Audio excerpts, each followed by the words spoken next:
Welcome to the Fierce Kind Mama of Multiples podcast. This podcast is for anyone raising multiples, twins, triplets, or more. I speak to inspiring parents of multiples who have healed from unexpected pregnancies and birthing experiences and who candidly share the highs and lows of raising multiples. I also speak to the professionals that work with multiple birth families. Together, we cover the practicalities of raising more than one baby at a time, as well as enhancing the emotional well-being of caregivers and children alike. Come join us as we laugh, cry, and share our personal and professional wisdom on all things multiples. I'm your host, Dr. Christina Kebetza, and I am a fierce, kind mama of multiples. Welcome to the Season 2 finale. Before we get started, I wanted to share with you some exciting news. My online program for parents of multiples is now available. This program would be ideal for you if you are either a soon-to-be parent who wants to emotionally prepare for the journey ahead, or if you are a current parent of multiples who wants to learn better ways of coping with the many stressors that we as parents of multiples face. This program is unique in that it is tailored specifically for parents of multiples like yourself. I don't know how many times I've spoken with parents who attend antenatal programs, post-birth parenting classes, or simply seek out professional advice and report back that they felt that a lot of the material discussed or the advice given wasn't relevant to parenting multiples. So I crafted a program unlike anything I've come across before. In this program, you will learn my calm model of parenting to help you deal with any parenting stressors you might encounter. This program will help you to deal more effectively with your own emotions and the daily stressors of raising multiples so that you can be calmer and more connected to your children, enjoying the season of life you are in, creating more lasting, positive family memories, and being the type of parent you are most proud to be. I invite you to head over to my website, fiercekindmama.com. Click on the Services tab and scroll down to the online program to find out more. If you have any questions, don't hesitate to contact me at hello@fiercekindmama.com. Now, this recording is going out on the 27th of December, and I know for many of you listening, December is a big month. There are various religious holidays and observances in December, including, but not limited to, Hanukkah, Christmas, and Body Day that are associated with Judaism, Christianity, and Buddhism, respectively. And at the same time, I know that many of you listening may not follow any particular religion, but December for you may represent a time where you spend time with family, socialize, exchange gifts, and basically celebrate, and maybe even eat or drink a little more than you think you should. At this time of year, I often hear some similar stories from parents. I hear about parents feeling under the pump at work to get everything done and wrap up loose ends before the holidays so that they can relax and have some time off with their families and friends. I hear about parents struggling financially to pay for all the gifts and other expenses that are often associated with this time of year. I hear about parents who are spending a lot of time and energy planning the holiday season. I hear about parents who are searching for bargains and trying to find the perfect gifts for their loved ones, particularly their kids, so that everyone will be happy and have fun. I hear about parents spending a lot of time preparing food and meals for parties or family gatherings. And while the holidays can be pleasant and enjoyable for some, that isn't always how it pans out. There's no doubt in my mind, and I'm sure you would agree, that this time of year can be really, really stressful too. In this episode, I'm going to explore the holiday season from the perspective of the overworked, underpaid primary caregiver. So buckle up because I may just get a bit ranty. The first thing I want you to consider while we're having this conversation is, what do the holidays mean to you? What are your earliest memories of this time of year? For some of you, the holidays may represent, as we said earlier, a sacred time. It might represent something holy, like the birth of a religious leader, or something special, like a spiritual awakening or a miracle. Many of you may have memories of going to a church or a temple and participating in various religious festivities. These may have been activities you enjoyed and embraced, or they may be activities that you feel or that you felt pressured to participate in. And now, as an adult, you may have little to no connection with them. For some of you, the holidays may have very little to do with organized religion and more to do with spending time with your relatives and friends, exchanging gifts and taking time off work or school. And while some of the memories that you have around this time of year may be positive, it is equally likely that you have some negative memories too. For many people, this time of year can bring back old wounds. I've seen adults associate this time of year with difficult family dynamics, lots of arguments, sometimes even fueled by alcohol. Some have had to navigate splitting time between two or more homes in the case of households where parents are separated or divorced. And sometimes this can cause all sorts of issues if not handled well by the adult caregivers. I've also seen intact families that work super hard at creating what they think will be special memories, only to be disappointed that their hard work was not appreciated or that things didn't go according to plan. I've seen many adults stress about having to, quote unquote, perform at social events and worry about what they will say or how these social interactions will go. I've seen kids get very focused on all the traditions and basically burst out of their seams with excitement, but then also get super stressed and tired too.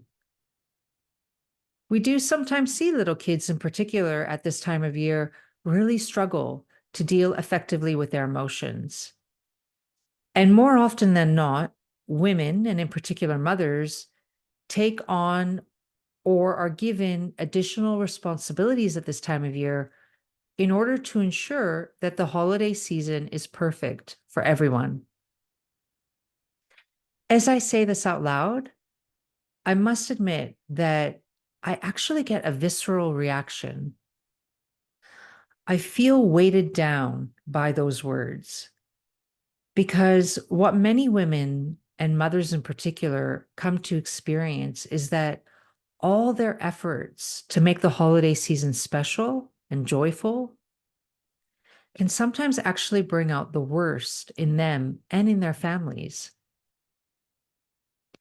If you follow me on social media, you'll see that I've been posting over the month of December a 30-day affirmation challenge for parents of multiples. And I decided to do this for a couple of reasons. I noticed that my own stress levels run higher at this time of year because I do feel a lot of pressure to make the holiday season fun and special for my kids. Some of that is definitely self-imposed, but part of it is also a reaction to my own kids' wishes and desires.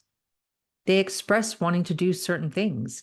They express wanting to receive certain gifts, and also at times displaying real sadness at the thought of not getting the gifts they want.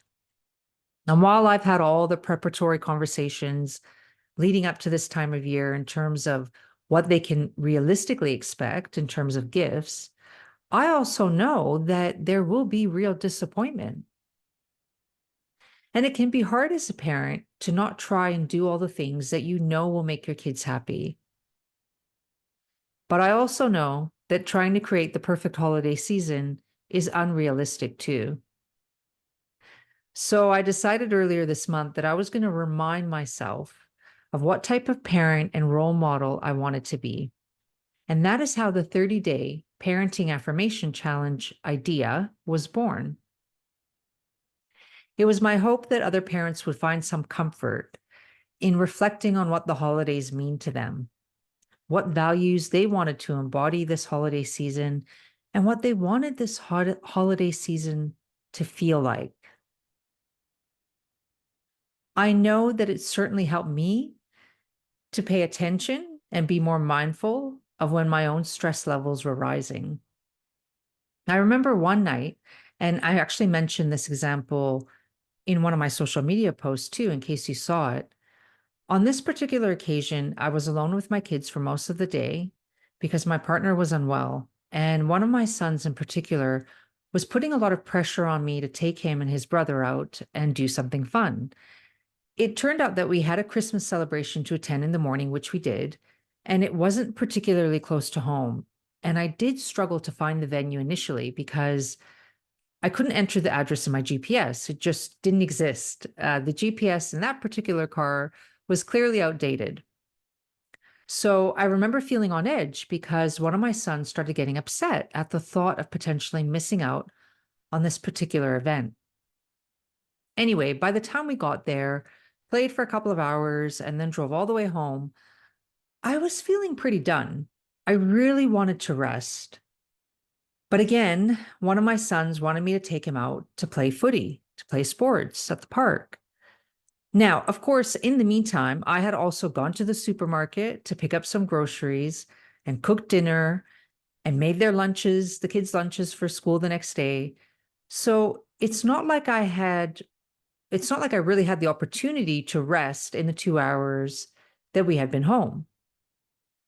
But I also thought being outdoors might help make me feel better too. So I reluctantly agreed to take the kids to the park that night.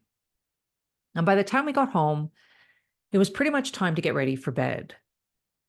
But by this time, the tension from the day was rising, and I found myself feeling frustrated that my kids were taking so long to get ready for bed.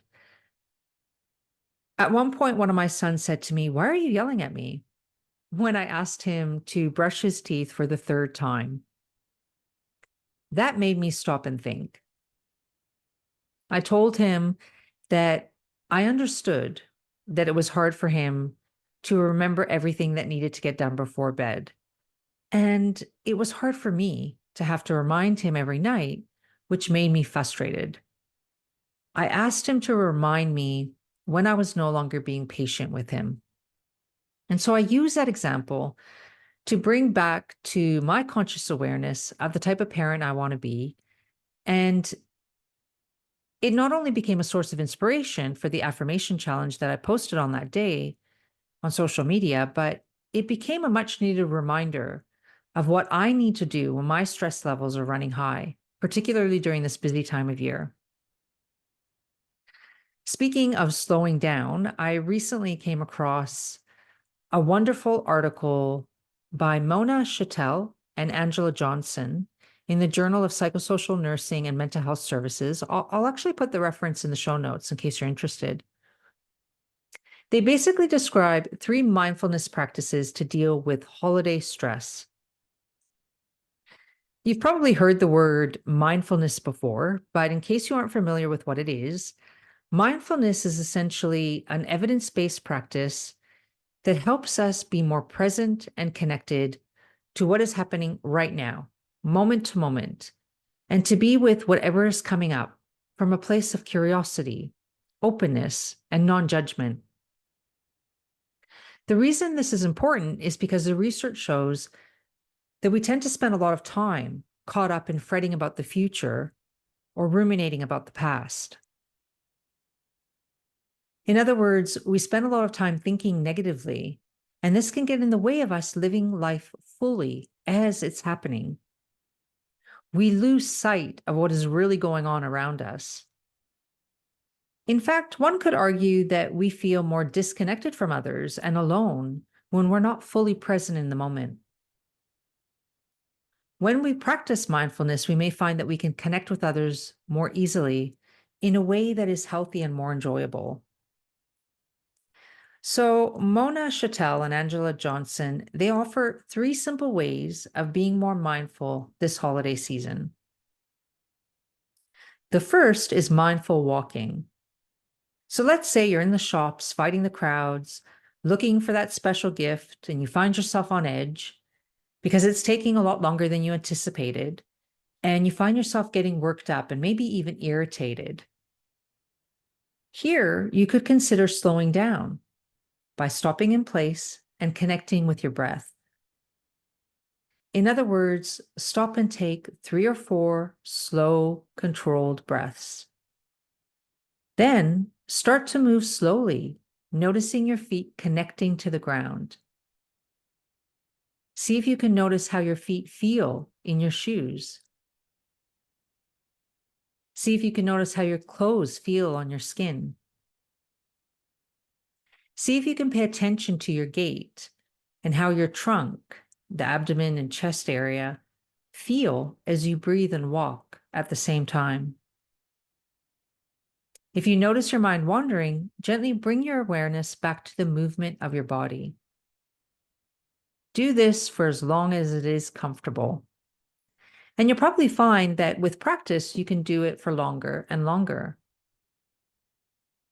Research shows that mindful walking is associated with less stress and greater quality of life.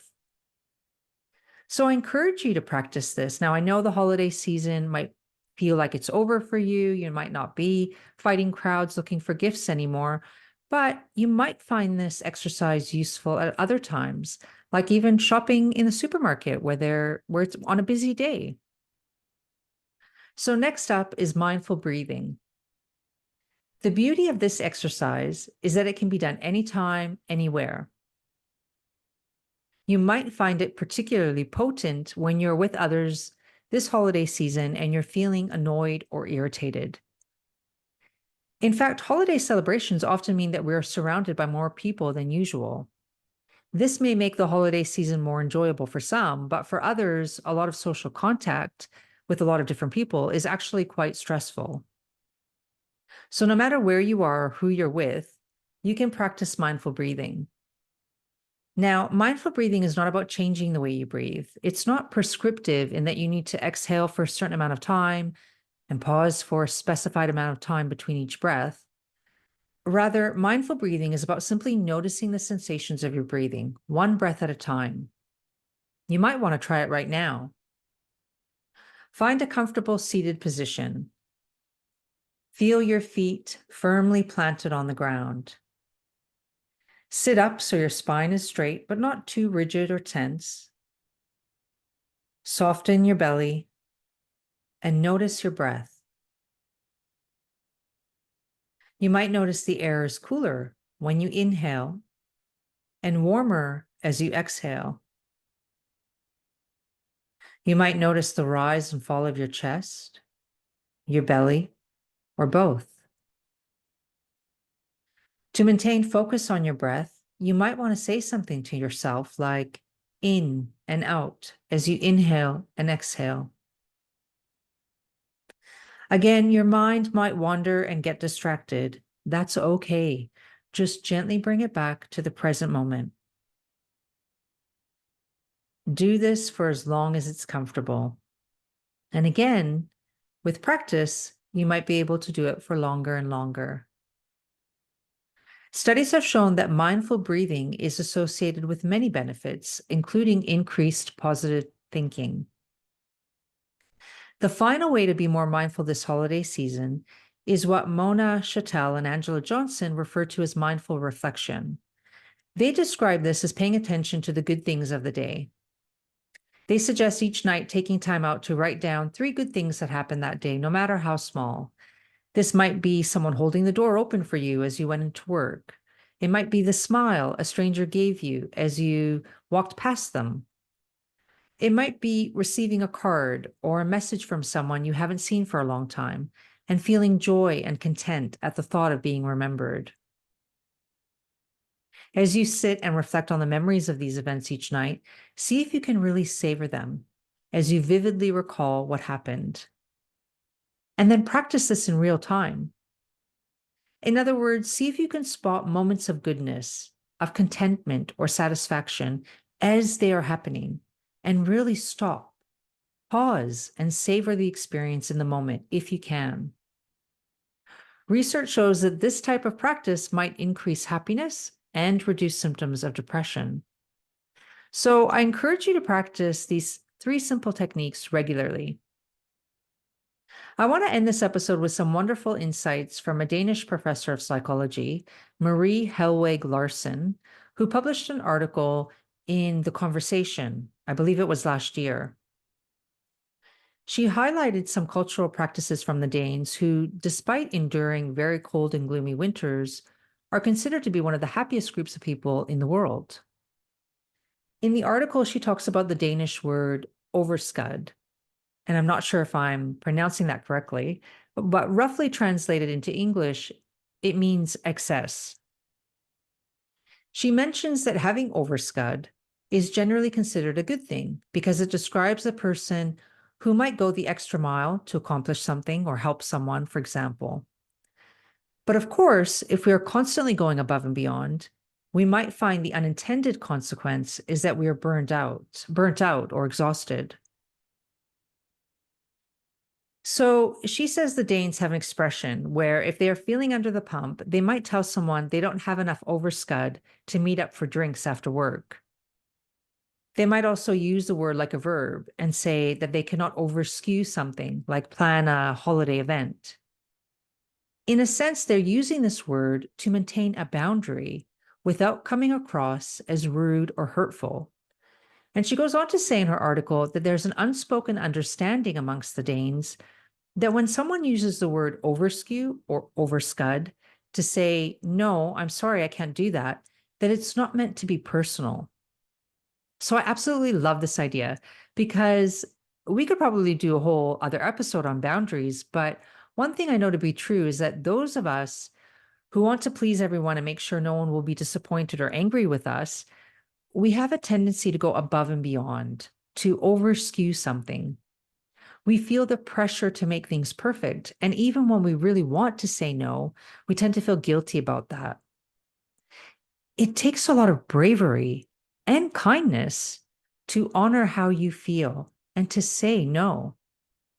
But the more you practice that, the more time and energy you will have to say yes to the things and people that really matter to you. There's one more word the Danes have that Marie points out in her article, and I want to mention it here. It's pronounced PID and spelled PYT. And she says it is essentially an expression meaning, oh, well, or stuff happens. It's supposed to be used in response to minor inconveniences or frustrations that we might experience daily and that we need to simply let go of, because if we don't, we run the risk of being miserable and angry. It is a way of accepting that things didn't go according to plan and at the same time embracing the fact that they can't be changed. Someone might say in response to their own meal preparation, for example, PID, this cake doesn't look anything like the picture in the recipe book, but it still tastes okay. We know that if we have very high expectations of ourselves, that this is associated with less capacity to deal with daily stressors. And if we can learn to accept imperfection as healthy and a normal part of life, we tend to feel less stress overall. If you find yourself annoyed this holiday season, if you have felt annoyed already, maybe while standing in a huge queue at the shopping center, for example, take a moment to remember the Danish word PID and simply ask yourself if this hellish day you're having is really all that bad. And more often than not, you'll see that it is probably something that, while yes, it might be unpleasant, it will most definitely soon be forgotten. Don't sweat the small stuff, as Richard Carlson penned in his best-selling book of the same name, which I think was published in the late 90s from memory. So nothing I've said here today is necessarily revolutionary, but I hope it's giving you something to ponder and reflect on as we come to the end of 2023. I'd love to hear from you about what you'd like to learn more about in 2024. I'm planning on doing more solo episodes next year, and I'd love to know what you might be struggling with or what topics interest you. Also, if you have any ideas for guests that you'd like me to invite on the show, or maybe you or someone else you know might like to be interviewed for the podcast, please don't be shy. I would love to hear from you. Simply send me an expression of interest by email at hello@fiercekindmama.com. I am going to take a break from the podcast to honor the fact that it will be summer holidays here, it's school holidays in Australia, and my kids will need more of my time and energy. So the podcast will return in early February. I believe the first day back will be Wednesday, the 14th of February. And I just realized that for some of us, that day represents another celebration, Valentine's Day. So my sincere hope is that wherever you are in the world right now, that you get some time to tune into what this holiday season has meant to you and what intention you want to set as you move into the new year. It has been such a pleasure connecting with all my amazing guests and listeners this year. I wish you the most wonderful end to 2023, and here's to a more mindful, connected 2024. Thank you so much for being here.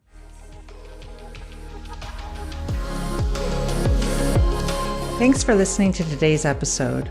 If you like what you've heard, then please follow and leave a review so that other expectant and current parents of multiples like yourself can find this podcast and the valuable information it contains. I'd be so very grateful if you left a review and shared this with anyone you think could benefit from listening. If you have a particular topic you'd like me to cover on this podcast, feel free to reach out to me via my website, fiercekindmama.com. New episodes are released every second Wednesday, so I'll see you back here real soon. Any advice and information in this podcast is general only and has been prepared without taking into account your particular circumstances and needs. For tailored, individualized advice, please consult with a qualified professional.